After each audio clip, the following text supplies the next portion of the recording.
welcome to Your New Jersey. I'm Lisa Marie Falvo. On today's show, we'll find out all of the family fun holiday activities happening around the Garden State with New Jersey Family Magazine Editor-in-Chief Dina El-Nabli. But first, the Valley Breast Center out of Bergen County has developed the SHINE program to help those battling breast cancer and those at risk for the disease.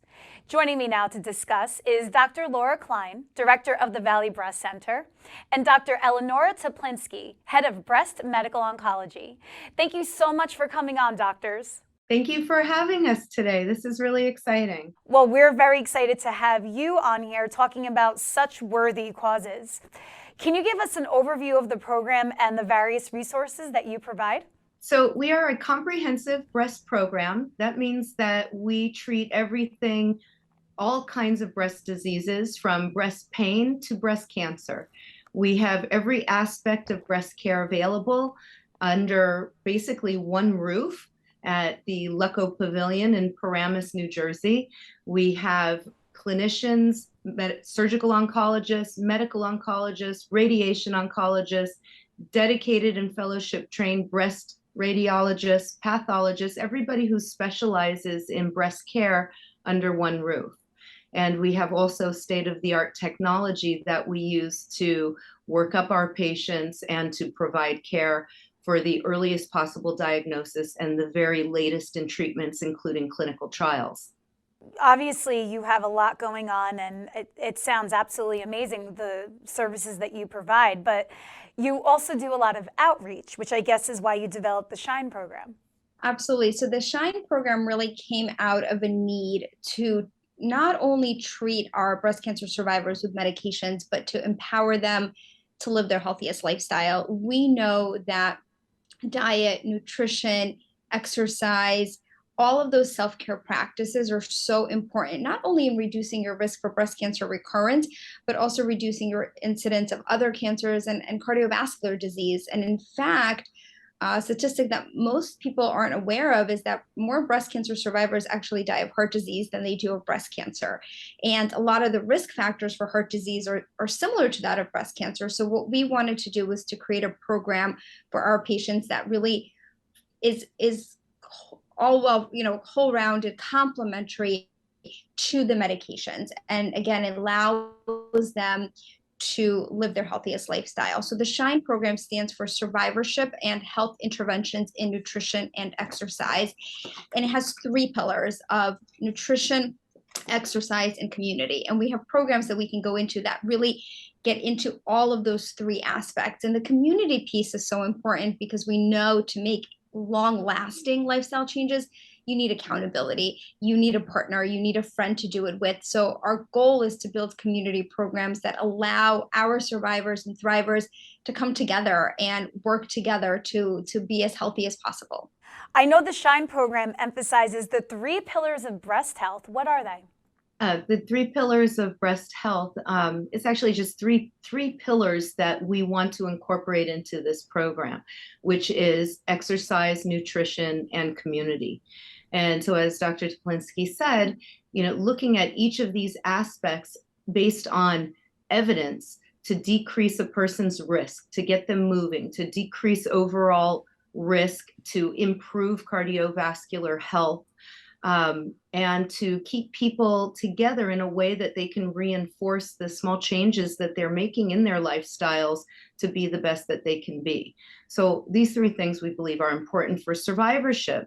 Survivorship is important now because we have over 3.7 million survivors in this country, and addressing the needs of that group should really be one of the main focuses of a breast care program. Of course, taking a front seat with diagnosis, early diagnosis, treatment, and cure, survivorship care is also very important. We want to be sure that we're addressing that care in our clinics, that we're touching on each of the topics that affect our patients and giving them evidence-based solutions to those problems. Instead of having a patient come in and say, well, I'm having joint pain from the medication, from the 5 to 10 years of aromatase inhibitors that they may be on for their endocrine treatment, for their breast cancer treatment.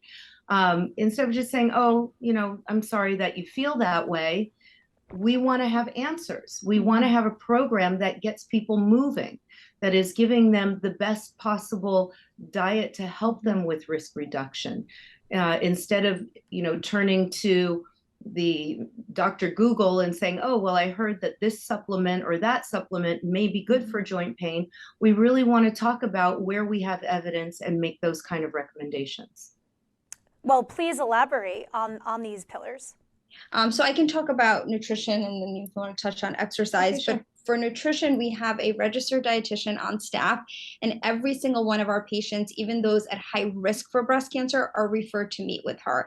And she's also a health coach. So what she's able to do is work with patients to assess not just what they're eating, but how is their life, how are their sleeping habits, their stress levels, their family environment hindering or helping them along those goals? Because we know that you can't make dietary changes if you are working 80 hours a week and not sleeping well. It's really hard to suggest, okay, now you need to make this elaborate meal. So she's working with our patients, coming up with individualized plans, meal plans in some cases for them, and actionable steps that they can take. And so all of our patients are able to meet with her. And what's really fortunate, and we're so grateful to be able to offer this service to our patients complimentary. There's no cost to them, which is really unusual. It's unusual, it's unheard of. Yeah. And the support of the hospital has really gone to great lengths to assure that our programs are comprehensive, even if that means that we're finding ways to make that happen. And I find that to be exceptional here.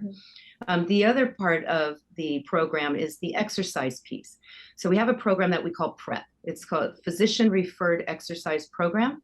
So also at different points in the patient's care and their follow-up, their surveillance, their survivorship, the patient is referred by prescription to meet with an exercise physiologist where their current state of exercise ability, mobility, what they are capable of doing, and where they need work is assessed. And then an individualized prescription for exercise is given to the patient.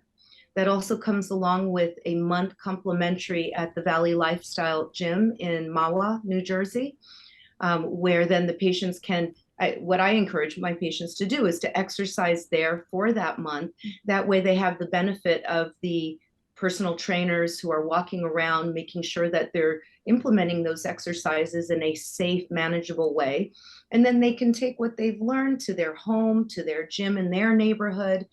But it's really, again, looking for something that is tangible, boots on the ground. What can I do tomorrow to start making an impact myself in my risk reduction and increased health? So how does the SHINE program build on other breast cancer treatment and prevention strategies? Obviously, diet and exercise, that's very important, but there's also other aspects, mental, spiritual. Absolutely. So we know that survivors face a number of issues, in addition to some of the things that we've mentioned: mental health, sexual health, relationships, parenting, all of those things are things that people struggle with. We don't talk a lot about the cognitive dysfunction that occurs with a lot of our breast cancer treatments, making it challenging for survivors to return to work in some cases.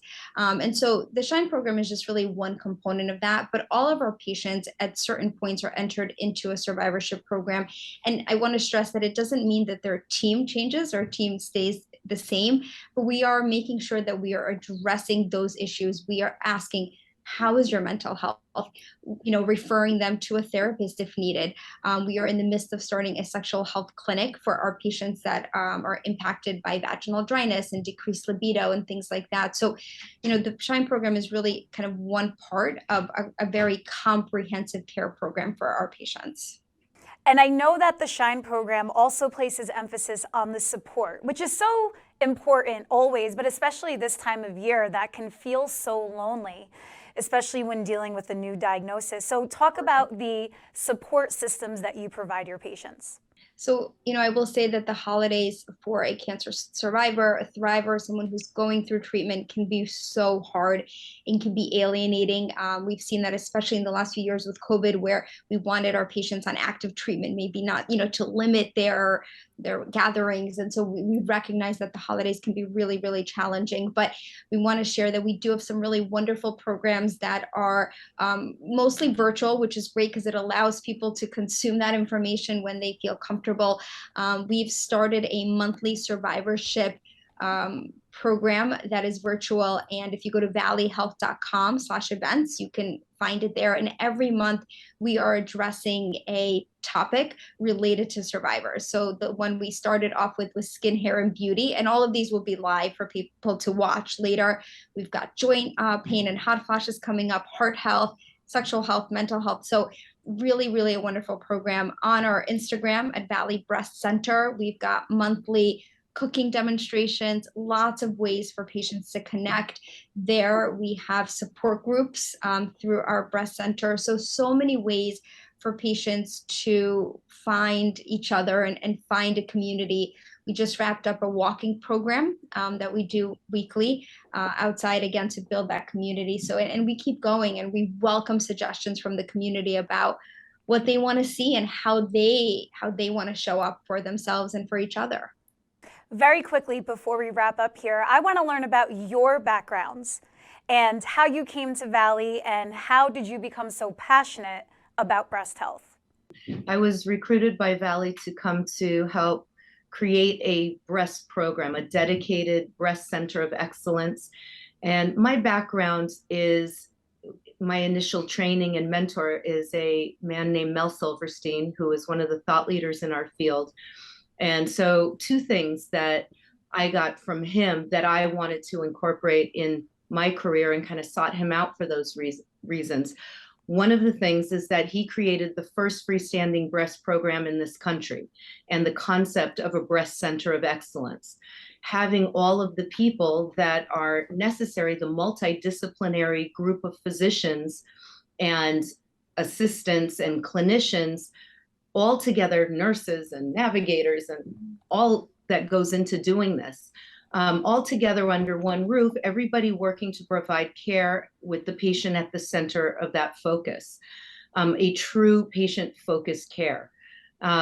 Having the programs be integrated, where I daily speak with Dr. Teplinsky, it's fluid. There is no, go down the street and see this person. There's no decision making that is kind of left out in the open.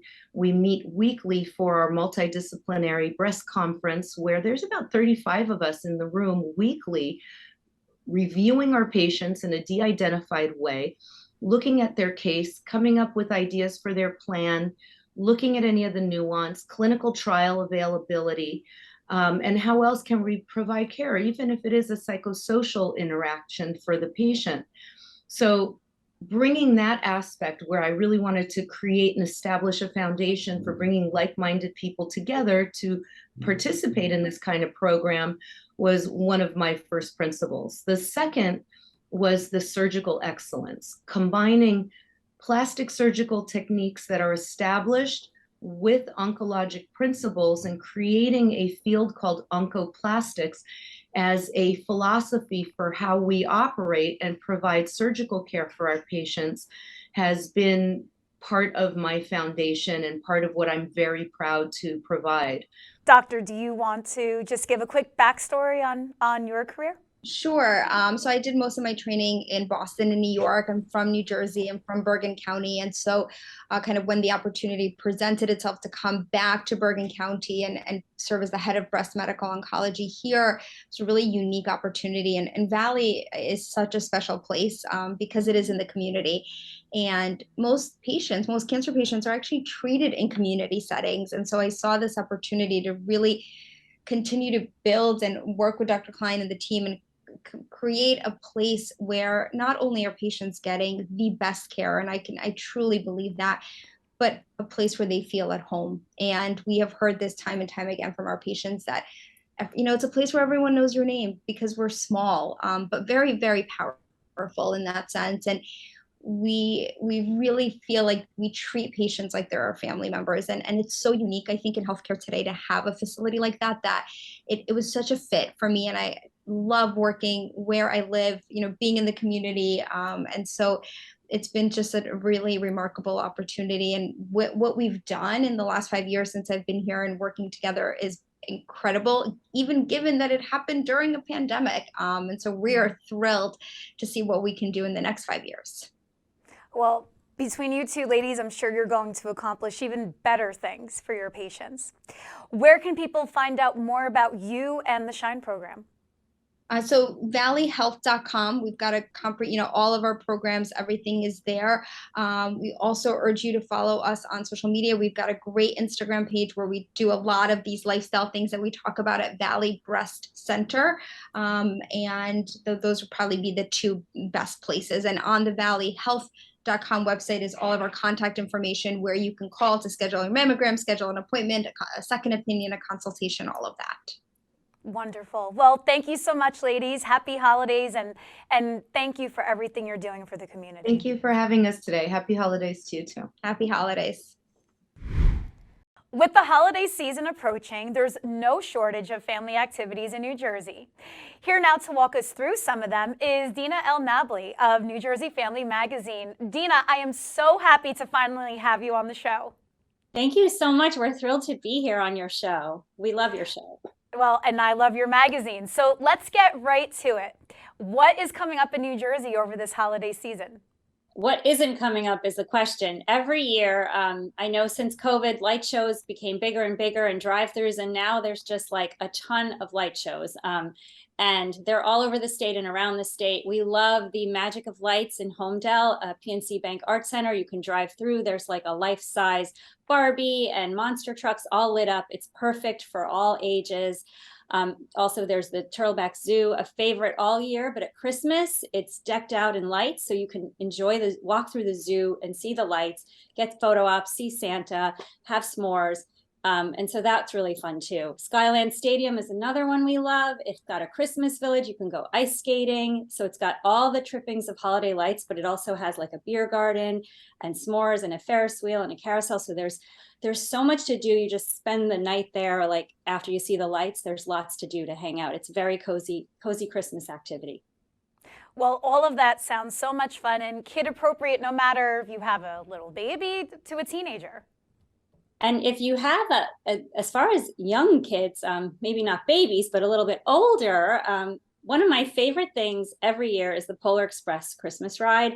And that one is just basically brings this classic story to life on the train. And there's a conductor who stamps your golden ticket, and there's Santa who gives every child a sleigh bell, and they're all in their pajamas. And it's this 1 hour ride to the North Pole. And you really feel like you're transformed into the story in Whippany. That one is popular. It sells out, but there usually are some select dates in December, but you have to get right on it. If you go on our website, it takes you right to that site. But that is like a must for young kids. I agree. I actually took Liana, my daughter, last year. She was 8 months old at the time.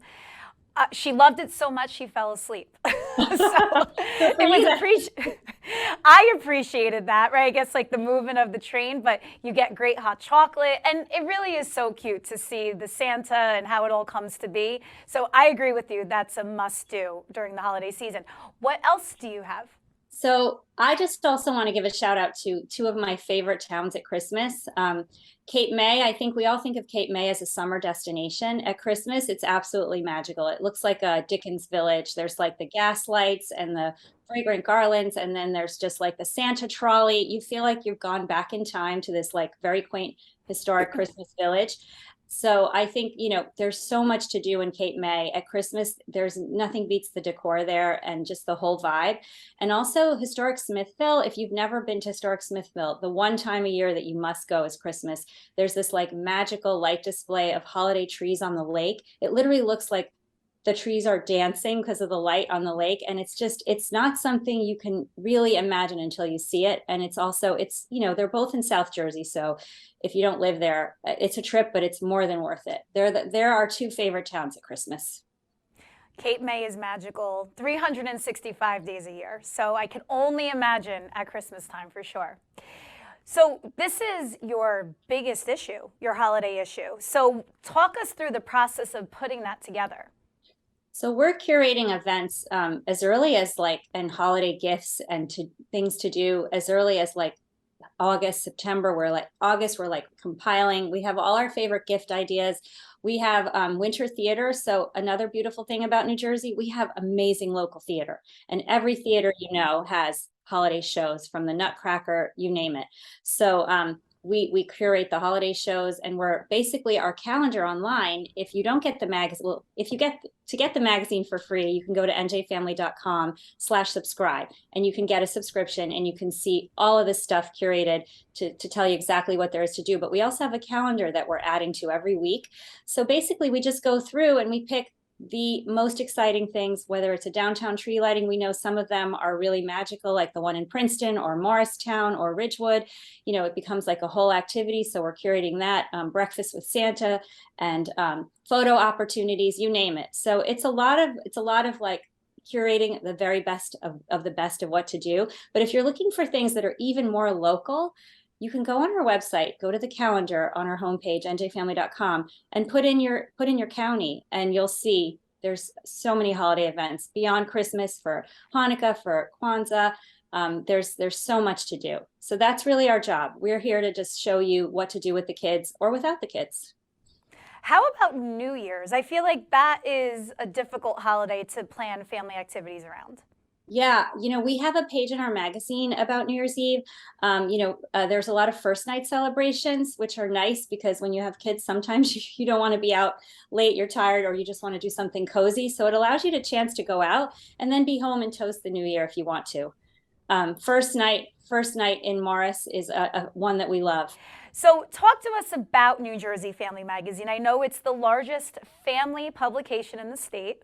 Yes, we've been at this for 32 years now. Our founder was a mom in Westfield with 2 toddlers who really just didn't see any place in New Jersey in the early 90s that gathered the best events to do with your kids. So she decided to start it. And all these years later, we're covering the entire state. We mail to homes. We're the largest circulating parenting and lifestyle magazine, but we're even bigger online. So it's great that you can go online and see the best things to do. But we also cover moms. We also cover moms who are juggling their parenting with their kids, and interesting small business owners. We cover education. We cover health. We cover everything there is in the Garden State. If you're parenting in the Garden State, you'll find something in our magazine that speaks to you. And I feel like every mother, and fathers too, but every mother has this magazine at their fingertips. And you've recently gotten some really cool cover stars over this past year. Yes, we're very excited. We've gotten, this year we had the Burleson family on our cover. Nate Burleson is the anchor of CBS Mornings. He's also a retired NFL wide receiver. And we got to interview his whole family. We also had the Gorgas from The Real Housewives. Melissa Gorga, who is a small business owner as well. She has a boutique in downtown Ridgewood called Envy. So we talked to her about that. We talked to her about raising kids, under the spotlight of TV. So that's been exciting. We had Natalie Pasquarella, who's the anchor of NBC, News 4 at 11 and 7 and 11. So it's been great because there's so many interesting, successful, high profile parents in New Jersey. And we're very excited to be able to showcase them in the magazine. What I really appreciate too about your magazine, yes, you offer parenting tips and everything that you need to know when raising a child, which is so helpful. But you also don't forget about the mother, and that the mother needs time too. So I love how you offer, tips on self-care and other lifestyle aspects that you can fit into the daily life of a mother. Talk about why that was so important to you for incorporating that. I appreciate you mentioning that because we always try to remember that we are women. We are mothers, but we're women. We were women first, and we're still women. And it's really important for our kids that we remember that and we hold on to that. I think that's good modeling for our children.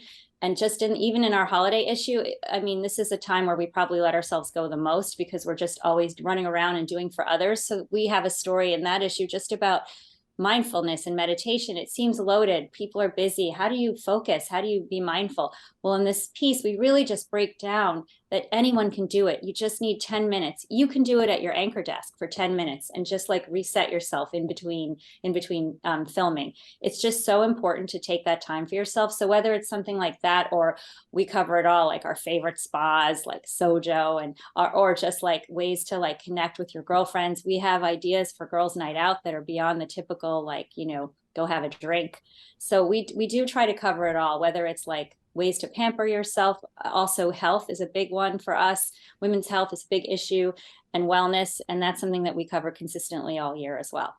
Well, it sounds like your holiday issue not only gives you a lot of insight as to what to do with the holidays, but also a good springboard for those New Year's resolutions in 2023. So thank you for that. Where can people find out more about you and the magazine?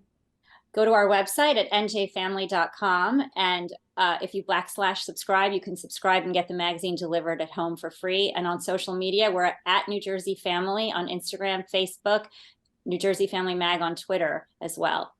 Dina, thank you so much. I'm so happy we finally got to do this, and we'll have you back on again.